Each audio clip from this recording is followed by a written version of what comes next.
In armed conflicts, civilians are often caught in the middle.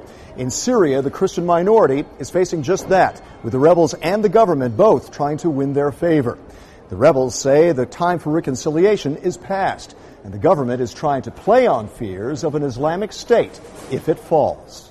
At this EPP group-led hearing, Christian leaders described the situation their flock is living in.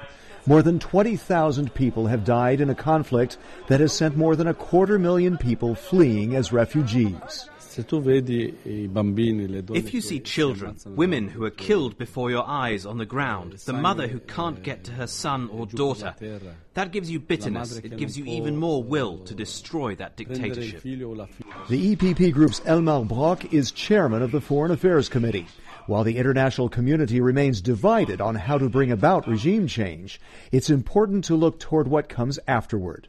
I think it should be made clear that in Syria, also in the new Syria, every ethnic and religious group must have their way to live under their own conditions, and that there must be also especially a chance that Christians have a future in Syria.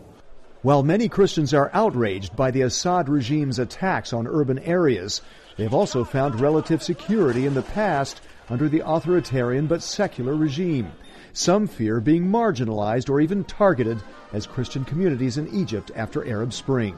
Many of the Christians are caught up by their fear of the future. So a message for the Christians is to know that the regime, is going to end sooner or later, and they have to be active in making sure that their fears doesn't materialize, rather than sitting out the revolution.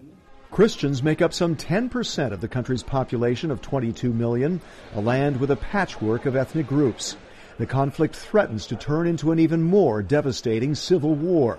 That's why many are calling for international intervention. I agree to no-fly zone, especially for the increased number of refugees. We would like them to be in their own country rather than guests on our neighboring countries. And also, they need weaponry to protect themselves, especially from airplanes, that is bombing cities like Aleppo, Homs, and the suburbs of Damascus. Others say more weapons would simply result in an even more violent conflict, with no telling in what hands the weapons would fall into. Meanwhile, Russia and China have vetoed tougher sanctions against the Assad regime. As the diplomatic efforts fail, the suffering deepens.